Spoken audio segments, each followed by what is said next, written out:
Hi, friends. Today we are in for such a rich conversation. As you know, we are in a mini series theme of honest conversations about how suffering affects entire families.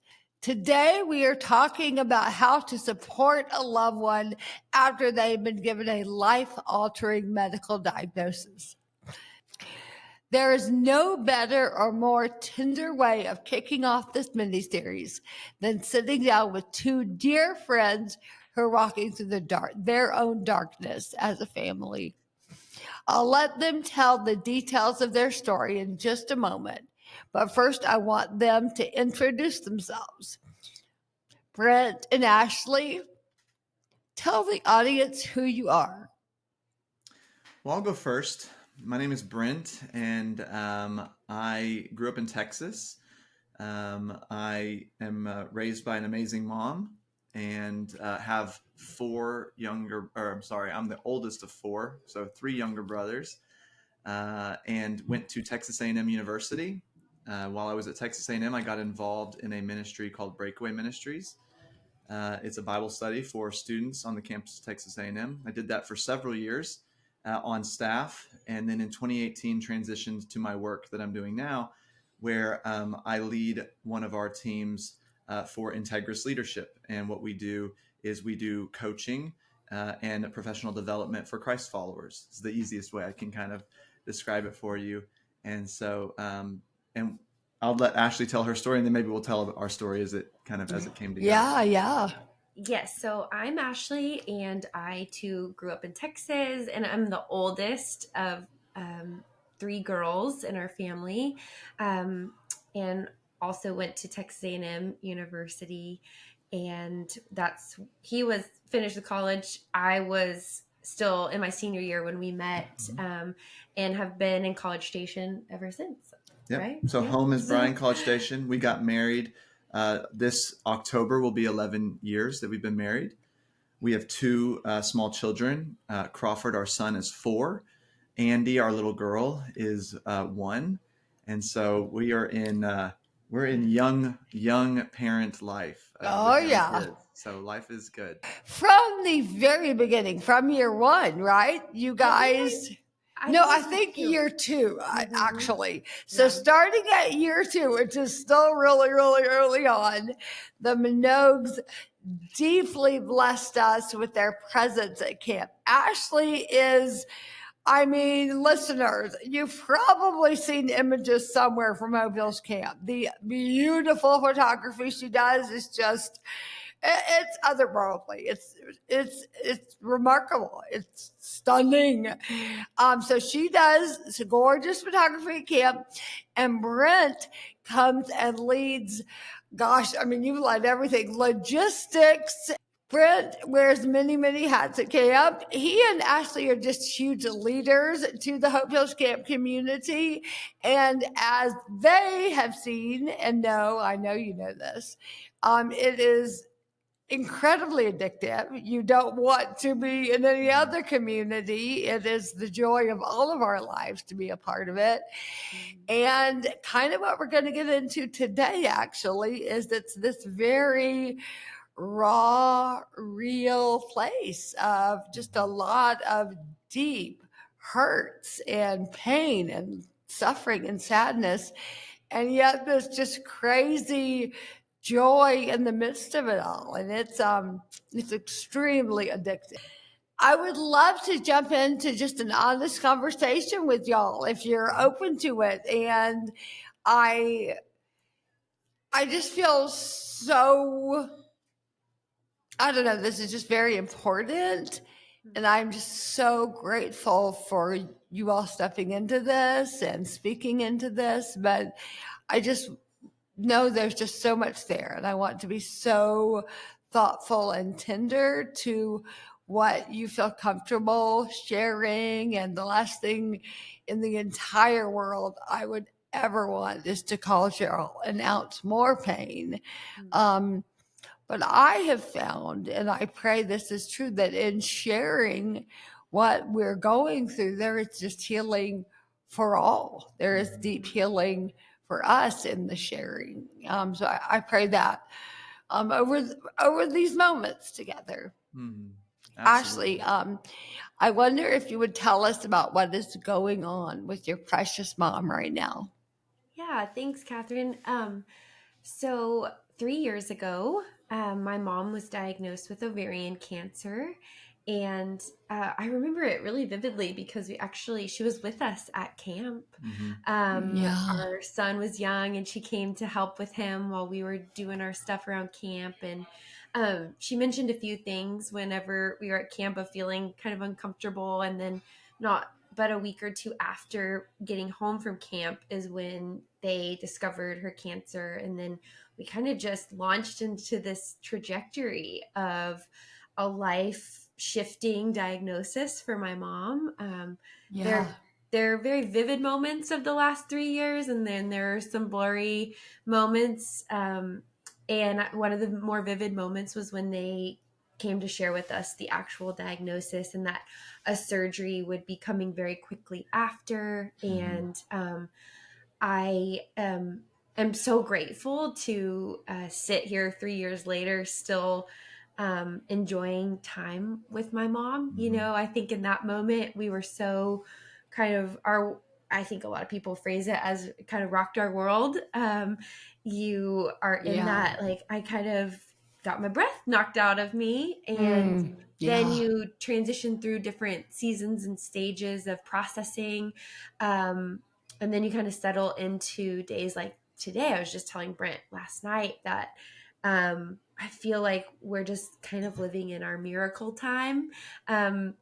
These days with my mom are really such a gift. This is the first time in our lives that cancer specifically has been just like right here, Yeah. like at Yeah. kind of in our face. It's always been at arm's length, or Right. Yeah. uh, you know, yeah, I guess arm's length is the best way to say it. It's just always kind of been there, but now it's like in our world. And so just learning that, and that it's a non-linear journey. And I'm a very black and white person. I love the straight path, and it's just not linear. And I think that God has used um, these last 3 years to show me that that's suffering really isn't linear. And grieving and is not linear, and that's okay because of who God is. It's amazing the conversations you get to have when you have a diagnosis that there's a fight ahead of you, and so the family really circles up and fights together. It's been really amazing for me as a husband to watch my father-in-law step in the ways that he has to care for his wife. I get to watch and learn from him in a significant way. And one of the mantras that he has led our family through for a long time as it pertains to this, and he's an old ball coach. And so his mantra, and the mantra that we've carried for the last 3.5 years, is let's win today. Let's win today. Let's make the today the best it can be. Trusting the Lord, getting the best information that we have according to what we can know, and then walking in alignment with him and his will. And so, yeah, every day for the last 3 years, we want to win the day. We want to win that day, that particular battle. You know, I'm struck in this moment that I feel like people talk about hard things they've been through or how they got through, or looking back, how to have, navigated a really difficult season. But rarely do you hear from people in real time talking about things that are currently in their story. And there's just such value and bravery to that. And I kind of got myself in the same boat, actually, in some ways. I'm talking a lot about suffering in real time in many ways. I didn't wait for a miracle to talk about life with disability. I'm living life with disability and talking about it. So it just means so much that y'all are willing to have this conversation. Brent, how did you feel when your mother-in-law was diagnosed? When she came, and Ashley's dad came and sat on our couch that night, and I think we had a sense that something was coming because it was a little out of the normal, and then but it was not. It was a blindside. It was like we didn't see this coming at all. 2 days before, we had total health. And one of the things I've said is there was life before diagnosis, Of and then there was course. life after, and that shifts some things. Even though um, Kim was very sick before the diagnosis, there's something about the knowledge of Right. knowing the reality that is Yes. significant. It was a significant loss, not that we lost Kim in that moment. We've had 3 amazing years, and we have continued time now. Um, but there was loss, there was suffering, there was grieving in that moment for me, Yeah. because I Of love my course. mother-in-law, and Mm-hmm. I love the way that she loves our kids. Crawford was young at that point. He was one ish, a Mm. little, 1.5. And so there was grieving. There was grieving in that moment for me as well. It wasn't just a distant thing for me. Mm. What about seeing your wife just face the reality of her own mother having this cancer? Um, I've experienced in these past 3 years that it feels like our family is out in the open in a field or a prairie, if you will. Mm. Um, we're together, but there's a storm cloud on the horizon, Right. and that storm cloud looks really, really dark. Mm-hmm. Mm-hmm. And you just look around and you go, there's no shelter out here. There's no house we're going to go in. We're going to feel this storm as it comes. Yeah. And and I would say throughout this process, the outer bands of that storm, that difficult diagnosis, have come and have gone. And you, every time it starts to feel like rain on your face, you wonder, is this the big storm, or is this an outer band? And luckily and graciously, thanks to the Lord and thanks to great physicians, they've been outer bands, and we navigate them as best we can. Yeah. But it's just the reality that I knew my wife was going to walk through a really hard season with her person, the person that's Mm-hmm. been there and has been her person her whole life and has raised her. And I think it is the natural way is that I hope it's true for our lives. I hope our kids walk with us through difficult things. I cannot imagine the parents on the other side who've had to walk through difficult things with their kids. So in some ways, it's the right order. It just felt really fast. It just Right. felt earlier than we thought we were going to walk through it. And so Mm. um, I've loved, and we can get into this later, but I've loved the honesty my wife has been able to share. When Mm-hmm. it's a bad day, we talk about it's a bad day. When it's when it's I need this. I've been thankful that I think she's been able to articulate those things without holding it too tightly. And Mm. so, but yeah, I mean, it's a significant moment. Mm. Totally. I would love to hear, as we know, just suffering of all kinds makes it really complicated to engage the world and all your people and all the relationships. And it's glorious when there are people who show up for you. Mm-hmm. And it can be very complicated because they don't always say the right thing or do the right thing or not at all what you were needing them to be in that moment. And I would love to know from y'all, what has the experience of community meant in your story? And I guess the question is twofold. I have seen just the power of presence. The ministry of presence is profound. I call it the superpower of showing up, just being Right. there. And even for us, we're long distance friends, and you have many long distance relationships. I would love to hear how are long distance people entering into your story, and what has community looked like for you guys in this season? I think my nature, I am very introspective, introverted. And so it would be natural for me to just kind of reclusively, I've got to deal with these things and kind of retreat. But I think tying it back to what I said, that God was really kind. the time in which my mom received her diagnosis, we were actively in a community group with, I guess there was 12 friends, Really good 12 friends. to 13 Yeah. of really dear friends of ours that we were meeting weekly with, who are all still very much in our life today, but not in our same zip code. Only a few of them are. I remember maybe a week after my mom's diagnosis, we had them in our living room and we told them what we were going to be walking through, and that was kind of the front lines of people showing up. I even rewinding further, like in my life as a woman, we lost our first baby, Eden, in 2018. And that was a season in life for me, when I kind of stepped into what does it look like when my theology, things that I believe of who God is, and real life, hard, meet one another.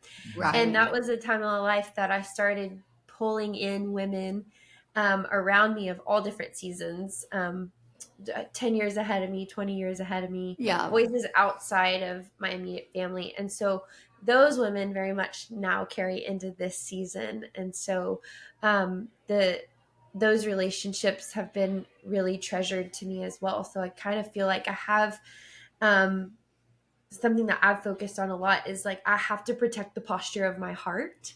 And kind of like a Macy's Day parade balloon, there are all these little ropes on it. And so we have like our community group, and those are the people who are actively with us in that time. And then we have our people at a distance, like our beloved Hope Heals community. I mean, a very specific moment for me this summer. Like we didn't actually know if we were going to get to participate in camp up until like 2 weeks before camp.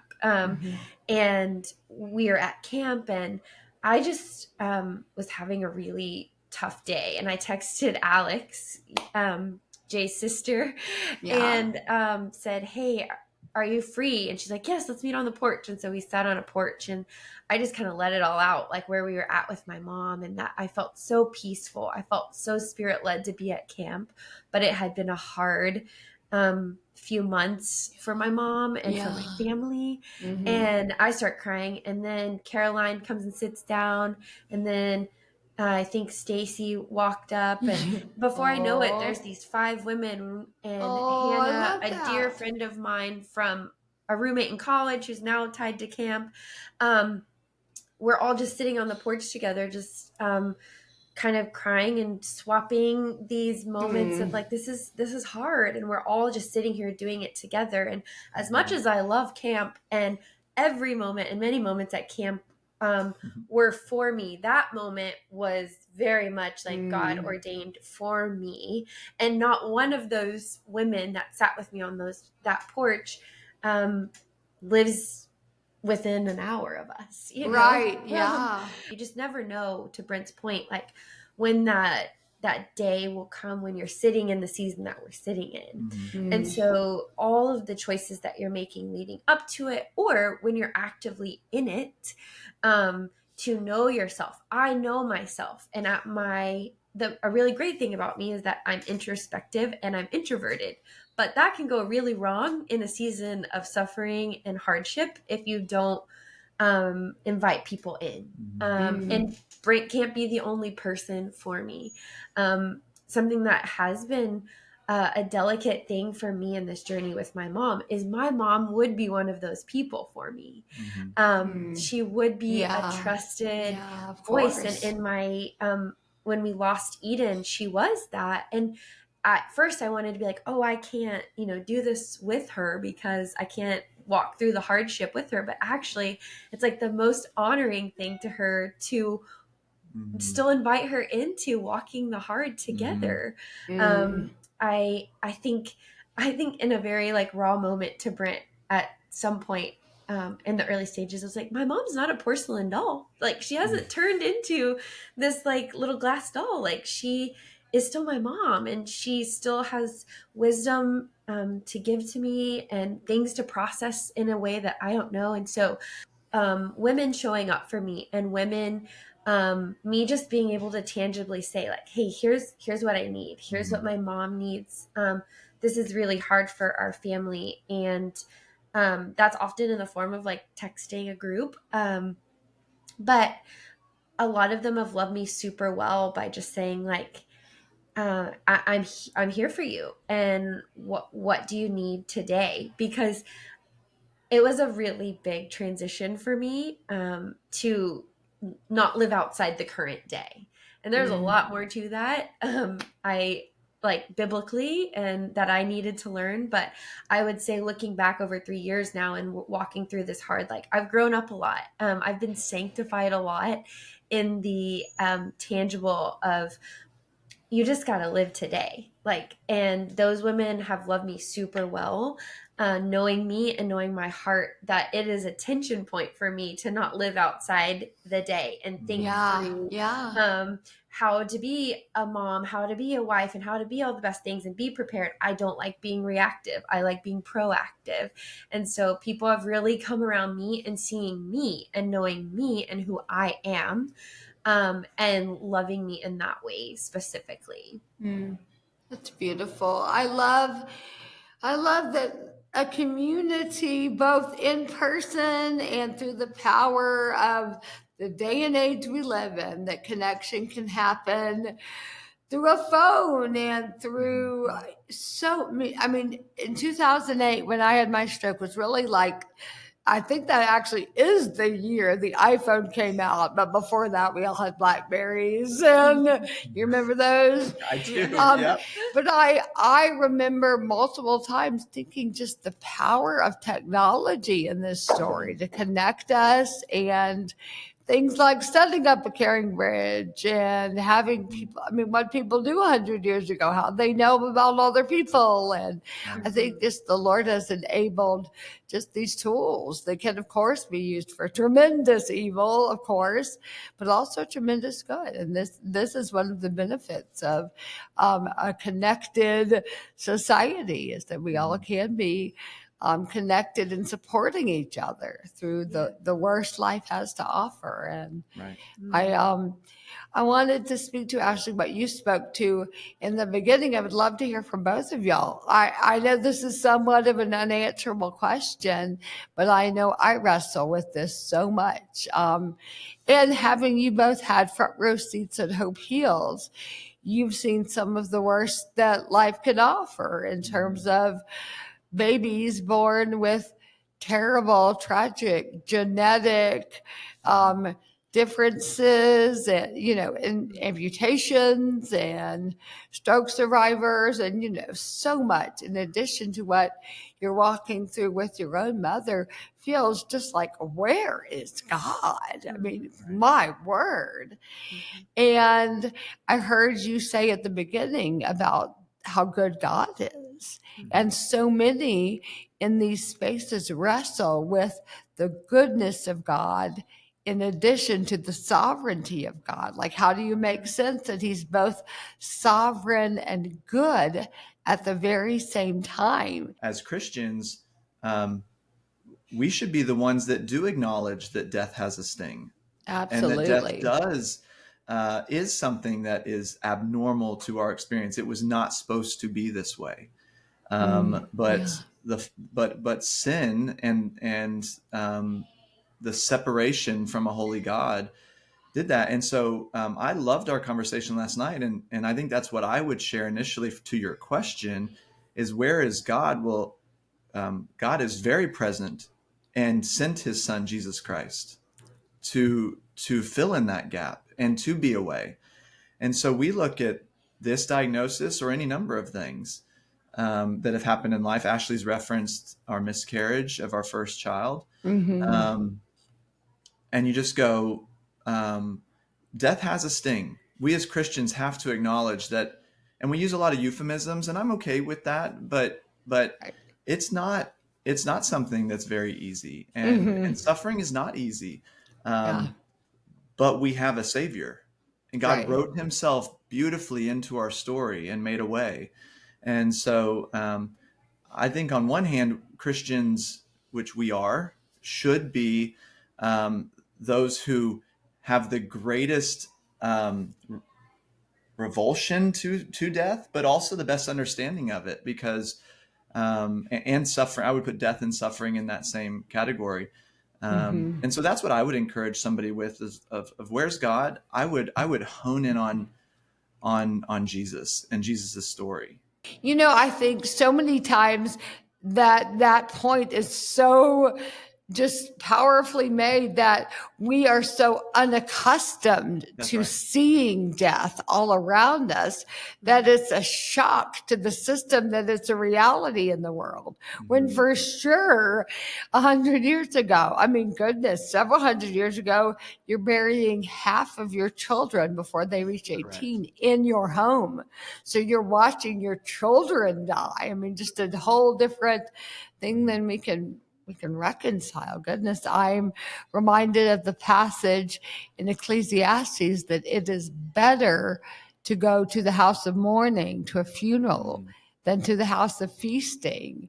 And I listened to a podcast recently, I forget what it was, that in our modern world, we won't even say we're going to a funeral anymore. We've renamed them. They're celebrations of life. We've so wanted to sugarcoat everything, make it so much more palatable that we can't even say it's a funeral. Someone's died, that we have to say we're celebrating life. And just really hide away from anything that could make us sad or that has to do with death and dying. And I actually think that is one of the reasons that the community of people with disabilities is just so isolated and marginalized, is that disability is a reminder that the body is going. It's a reminder that death is coming, all is not well.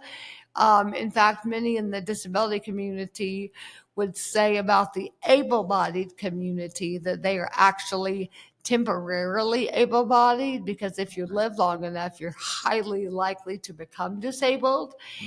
And we're pretty allergic to that in our modern world. That's really the opposite of what we want to think about. How are y'all currently engaging all of this with your children? Since both of our kids were in the womb, they've been at Hope Heals Camp. So they've been exposed to different things, but this will be the first time that they experience in their young life a significant challenge or a significant illness.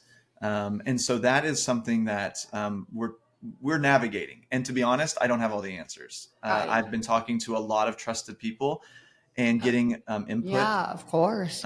From dads. I'm asking a lot of dads. I'm asking dads, have you experienced something like what we're going through with a kid around our age? Or when you did, what were some things you wish you had done better? Or what are some things that you're really glad you did? And so there are, just a number of things. And one of the things is not to try to over communicate it. We use very direct terms with our son. And so even using some of those terms in the season that we're in, and then trusting him to come to us and ask questions that he has on his mind, even if he doesn't know he's asking a significant question, trying to give an appropriate answer. But the biggest thing I don't think we want to do is hide our sadness, our grief. We don't want to hide his sweetie, is what we call Ashley's mom. And so we don't want to hide sweetie from him, or that has days where she doesn't feel good. We've also told her that she has full access. I mean, she can have whatever conversation she feels like she wants to have with him directly. And so we're also not putting walls up around him that I think in some instances it's an attempt to protect. And I want to protect my son, but I don't want to do that necessarily with walls separating him from key family members or from the situation itself. I want, instead of walls, maybe I want to give him a path that helps him navigate it, instead of walls that hem him in to not feel it. Right. Those are some of my priorities as a dad right now, walking with my son through something like this.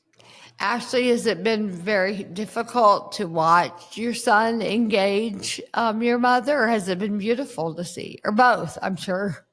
I think it's speaking to who God is. Like just it's so beautiful. And I have no hesitation in saying that. It is one of the most beautiful things I've ever experienced. And I experience with our daughter too. Our daughter's really joy in a bottle. Yeah. Oh, yeah, that she girl. is. She is.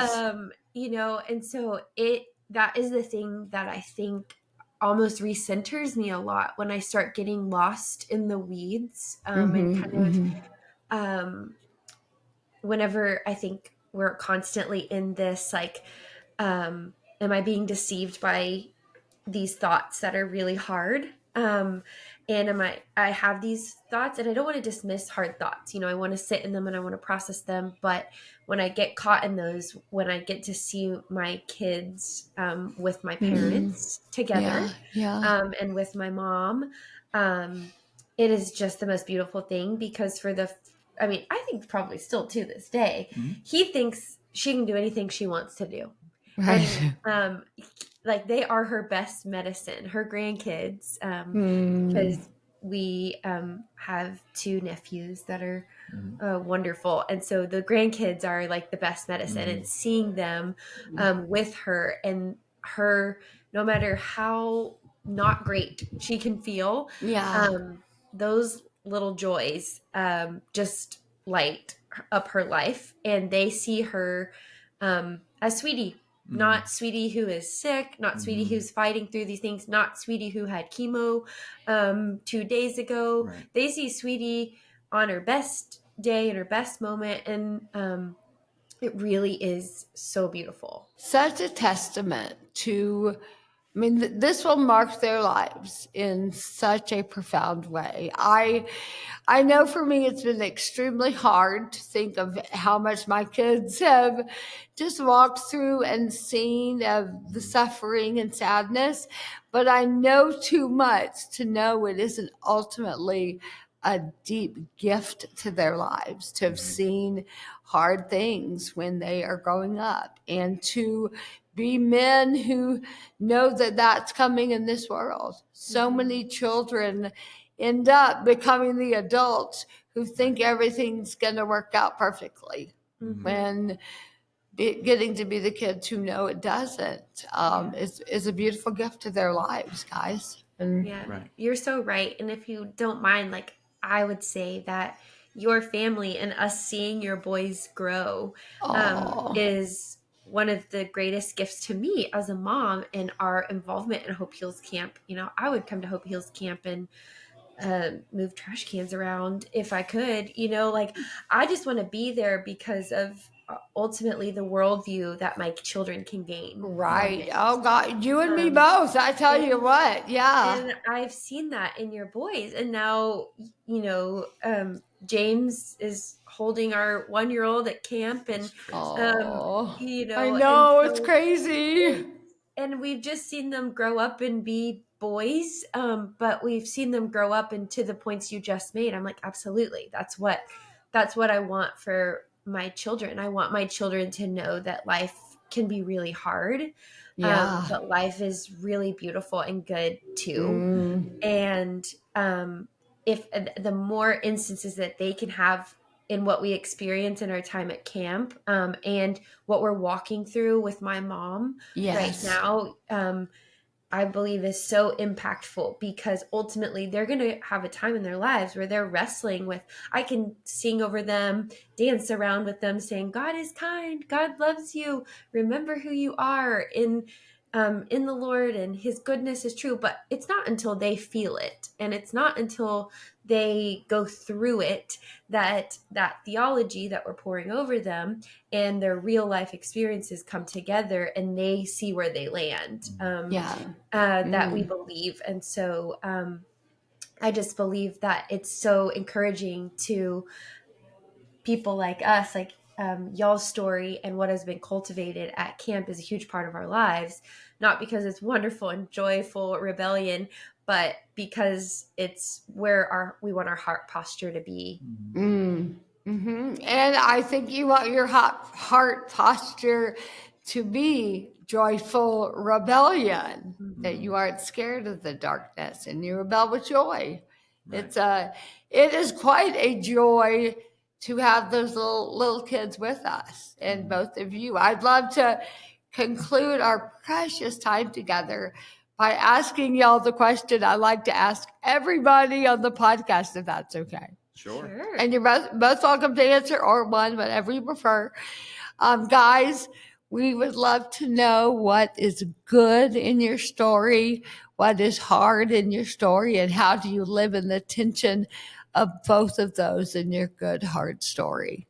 Well, what comes to mind first for me for what is good is, 11 years. That's coming up. In 1 month. Yeah. Like 11 years we'll be married. And guys, congratulations. That's amazing. Yeah.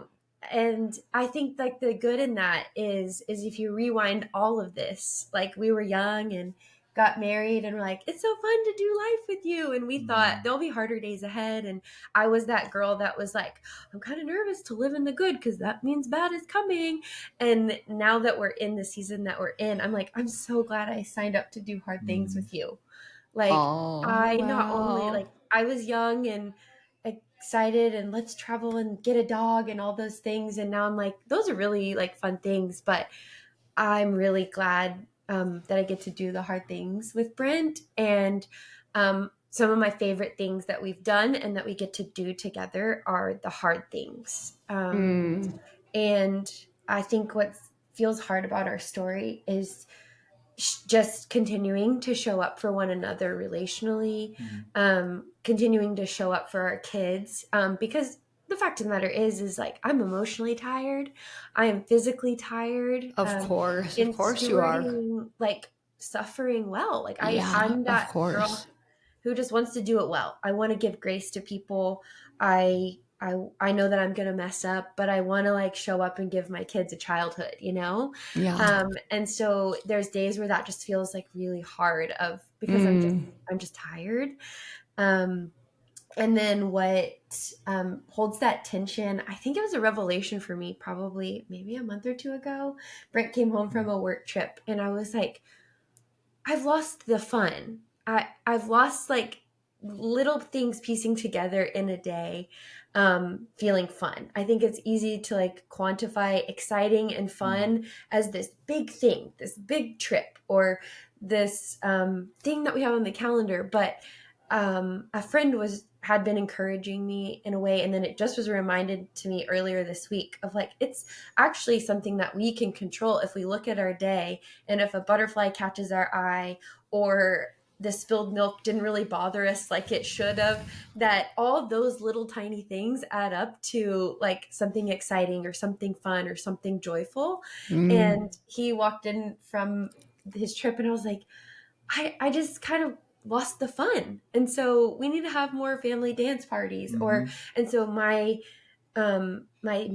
motto lately, since that little shift was, it's hard right now, but like, what can we do to make today fun, and bring some fun into today? Because our kids are very much at ages of like, what sounds fun? And so those are kind of my good heart and in the tension. I love that. It's beautiful. Whimsy, bringing back whimsy into the story. I love it. It's been an introspective season of life for me. Bedtimes are really special for our family right now because there's a lot of consistency around them. And so I'll sit and hold Andy and give her a bottle at night, or I'll sit with Crawford, or we'll sit as a family. And the Lord will just really wash over me with gratitude of like, right now, life is really good. And that doesn't mean that it's not hard. It doesn't mean that there's not sadness or grief or suffering in a macro way, or even in a micro way that comes in moments during the day, or macro being something that's just kind of always there. But I'll just sit and hold my son or hold my daughter, or we'll sit in our living room once both kids are down, and we'll just go, we can enjoy right now. We can enjoy this right now. The other thing that this season post-diagnosis has done is it's given us an opportunity to not wait. Don't wait to make memories. Don't wait to take that trip or to spend that time or to say that thing. And not every family gets that opportunity. Tomorrow's not promised for any of us. And so in a moment things can shift. And so it's given us a really great perspective, and I really like that. So even in the midst of the hard of, you know, and it is, it's more direct for Kim and Andy, obviously, but the chemo treatment or the next scan or the next thing, or the what ifs, or the not knowing the future. There's times where it's like, you know what? Let's plan a trip. So at the end of the month, we're going to go to the Pacific Northwest, and we're just going to go and we're going to enjoy time together as a family. And I'm just really grateful that some men who had walked their family through seasons like we're in gave me that advice. They said, this isn't the moment to hoard the savings account. It's not the moment to try to do all these other things. It's the moment to be maybe how we should always live. And it's loving each other, making memories, saying the good and the hard things, telling each other when it's not easy and when it's hard. And so that's kind of how we're navigating it. We want to win the day. We want to win the day in front of us. And then there's hope on the horizon. And I think it comes back to, what do we believe? And what we believe is that cancer doesn't win. Nobody's story is cancer the winner. God is going to bring ultimate healing. It's a timing conversation. And that timing doesn't always line up with what we want or what we hope for, or what we pray for. Yeah. But I believe we have a good God who loves his people and has made a way for us. And so I'm excited that cancer is a blip on the radar in the story of eternity. Catherine, you've lived now for 15 years. 16. 16 Oh yeah, years. 16. I'm not cutting Woohoo. you short. And I'm like, it's gonna be such a blip. I've really been processing this. It's gonna be such a little line in our whole story of eternity that we have faith in, that we believe for. And so I think that's how we navigate the good and the hard. And I think it gives us that perspective on all of it. We're doing the best we can. Yeah. We're apologizing quickly. We're giving grace when we can. So that's what I would say to that last question. What beautiful answers. Thank you, guys. I am just so blessed by this conversation and for your willingness to be vulnerable. And you both are just so incredibly articulate about such complex suffering and pain in this world. And I just have to tell you, congratulations on 11 years of a beautiful, beautiful marriage. And specifically to Brent, and we will cut this if I should not be saying this on here, you tell me. Brent, the fact you grew up with a single mother, to see the man of God that you are, without having had an example of that in your home, and to see a true family being led by you at the helm of just praising God in the storm is just glorious. And I'm just a huge fan of you guys, and really grateful that the Lord intersected our paths through Hope Hills Camp. Yes, so we are too.